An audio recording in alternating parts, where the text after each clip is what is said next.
sa alamat ng Chocolate Hills. Bigyan ko kayo ng konting ideya o maikling kwento tungkol sa alamat ng Chocolate Hills. Ang Chocolate Hills ay tungkol sa isa higanting nangangalang Arugo na labis na nalulungkot nang namatay ang kanyang kaibigan na si Aloya. Dahil sa sobrang pag-iyak niya, ang kanyang mga luha ay natuyo at naging mga burol na ngayon ay tinatawag na Chocolate Hills sa Bohol. Yon ang alamat ng Chocolate Hills. Dito naman tayo sa dula. Ang dula ay isang anyo ng panitikan na tinatanghal sa entablado. Isa itong palabas na ginagamitan ng kilos, dialogo at musika upang maipakita ang damdamin at mensahe ng mga akda or may akda. Ang layunin nito, pinagsimulan. Ang salitang dula ay mula sa Cebuano nangungulugang libangan o drama. Ang katangian ng dula ay ang may mga tao, may mga tauhan at dialogo na ginagamit sa tanghalan o entablado. Maaari may awitin, sayaw at ritual. Kumbaga, ang karaniwang paksa ng dula ay ang pananampalataya, kabutihan laban sa kasamaan, at parusa ng mga Diyos sa mga makasalanan. Bigyan ko kayo ng halimbawa ng mga dula. Ang mga halimbawa ng mga dula na ito ay Moro-Moro, Linambay, Sarsuela, Sinakulo, o iba pa. Una tayo sa Moro-Moro. Ang Moro-Moro ay tungkol sa labanan ng Kristiyano at Moro. Ang Linambay naman ay lokal na dula sa Cebu na may halong sayaw at musika. Ang Sarsuela naman ay dula na may awit, tugtugin, halimbawa ng Walang Sugat ni Severino Reyes. Ang Sinakulo naman ay dula tungkol sa paghihirap ni Jesus tuwing Semana Santa. Ang mga kailangan dito naman tayo sa mga kinilalang manunulat at aktor.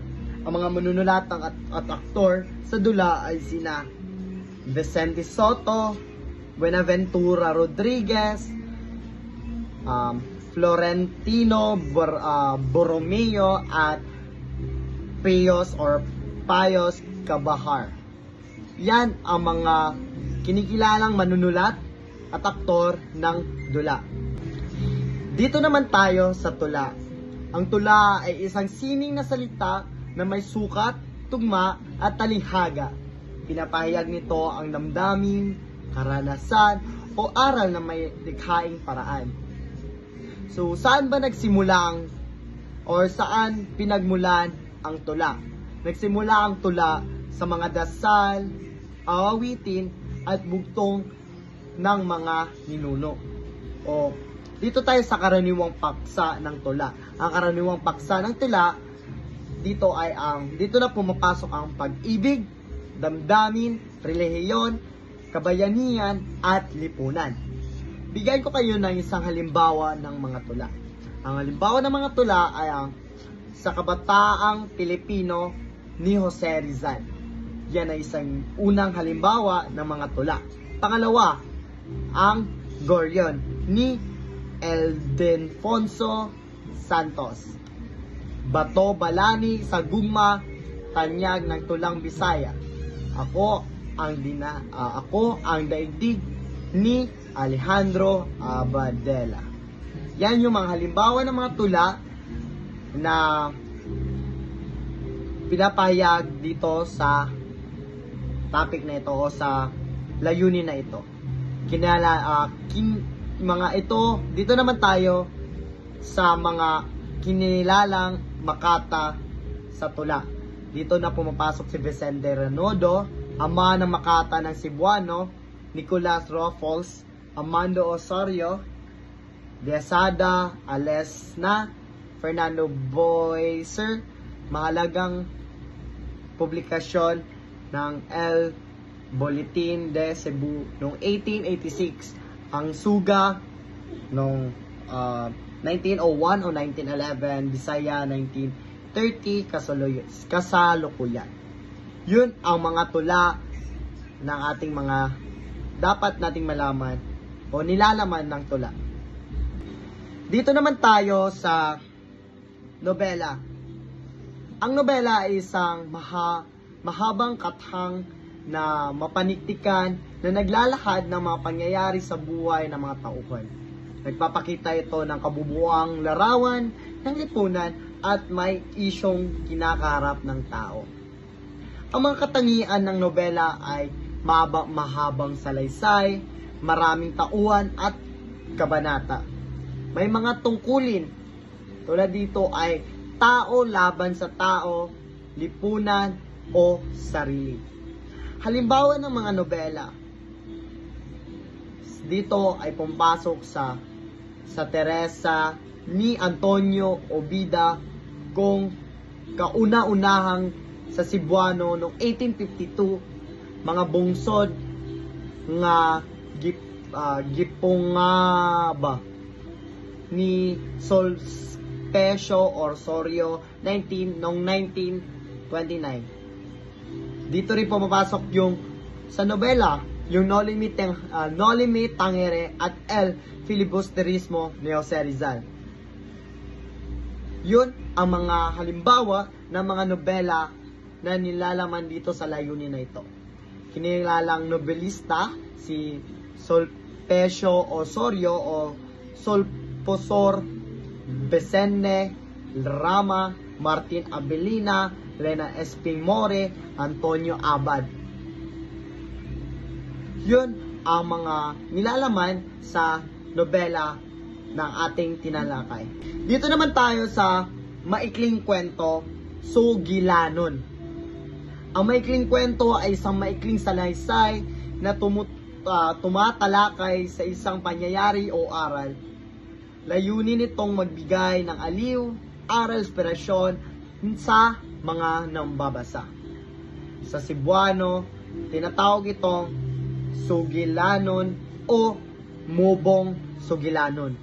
Ang mga katangian ng maikling kwento ay ang isang banghay o pangyayari, kaunting tauhan, may malinaw na aral o tema.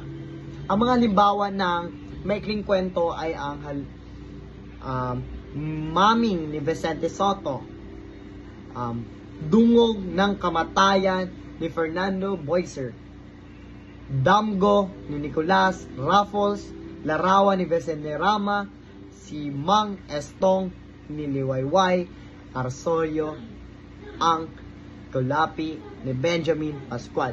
Yun ang mga halimbawa na maikling kwento dito sa layunin natin sa maikling kwento Sugilanon. Mga manunulat na kinikilala natin sa maikling kwento ay sila Vicente Rama, Sulpicio Osorio, Estereta Alfon, Lena Espingmore. Yun ang mga manunulat na kinikilala natin na dito sa maikling kwento. At panghuli, dito na tayo sa sanaysay o tinatawag na gumalaysay. Ang sanaysay ay isang anyong tuluyan o prosa na naglalahad ng kuro-kuro, opinyon o saloobin ng manunulat tungkol sa isang paksa. Maaring formal, seryoso o tono o di formal, magaan at personal. Ang mga katangian ng sanaysay ay ang maikling ngunit malinaw, nagpapahayag ng pananaw ng may akda, may layunin, magturo o magmulat. Ang paksa ng sanaysay ay ang politika, kasaysayan, kultura, kaugalian, at mga isyong panlipunan.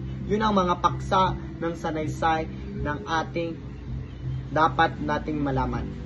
Ang mga halimbawa ng mga sanaysay ay sa mga kababaihang taga Malolos ni Jose Rizal, Liwanag sa Dilim ni Emilio Jacinto, Ang Mga Daigdig, Ako at Ang Daigdig ni Alejandro Abadela. Yun yung mga halimbawa ng mga sanaysay na ginawa ng mga aktor o manunulat dito sa ating layunin na ito. Sa madaling salita o buod ng ating aral, ang dula ay tinatanghal sa entemblado, nagbibigay aral at libangan. Ang tula naman ay damdamin sa pamamagitan ng mga taludtod at talinghaga. Pangatlo, nobela, mahagang salaysay ng buhay at lipunan.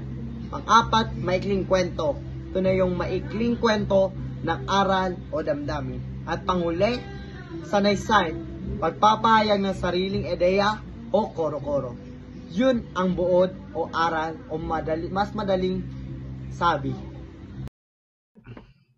Ngayon naman ay ating kikilalanin ang mga kilalang manunulat mula sa Rehiyon 7. So, maraming manunulat mula sa Rehiyon 7 ang nag-ambag sa politikang Pilipino. No? Ilan sa kanila, or narito no, ang ilan sa kanila. Una ay si Antonio Abad. No? I think we're all familiar at some point with Antonio Abad. Siguro ay na-encounter na natin ang ngalang ito. No? Si Antonio Abad ay isang nobelista na nagwagi ng gantimpalang Zubel, no, para sa mga nobelang El Ultimo Romantico at La Oveja de Nathan.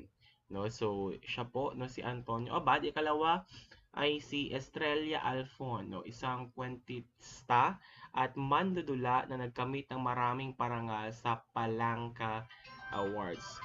So ikatlo ay si Rene Estrella Amper, isang kilalang makata, sumulat ng Payag Babaw sa Hangin. Apologies for the background music. Next is we have Elsa Cosculliela. So si Elsa Cosculliela ay mandudula na nagwagi sa CCP Playwriting Contest. Next po ay meron tayo si Marjorie Evasco. Si Marjorie Evasco po ay isang makata at tagapagtatag ng WICCA or Writers Involved in Creating Cultural Alternatives. At huli po ay si Vicente Soto na itinuturing na ama ng literaturang Cebuano. Ayan, ang kanilang mga akda ay patunay ng mayamang imahinasyon at matalas na pananaw sa lipunan ng mga manunulat mula sa gitnang Visayas. Ayan, maraming salamat po sa pakikinig. So sa kabuuan, ang panitikan ng Rehiyon 7 ay sumasalamin sa katalinuhan, kabaitan at paniniwala ng mga mamamayan nito mula sa mga bugtong at salukikain hanggang sa mga awiting bayan at obra ng mga manunulat. Malinaw na ang panitikang Bisaya ay may malaking ambag sa kabuuang kultura at identidad, pagkakakilanlan ng ating bansa. Maraming salamat po. Wabillahi taufiq wal hidayah. Wassalamu alaikum warahmatullahi ta'ala wabarakatuhu.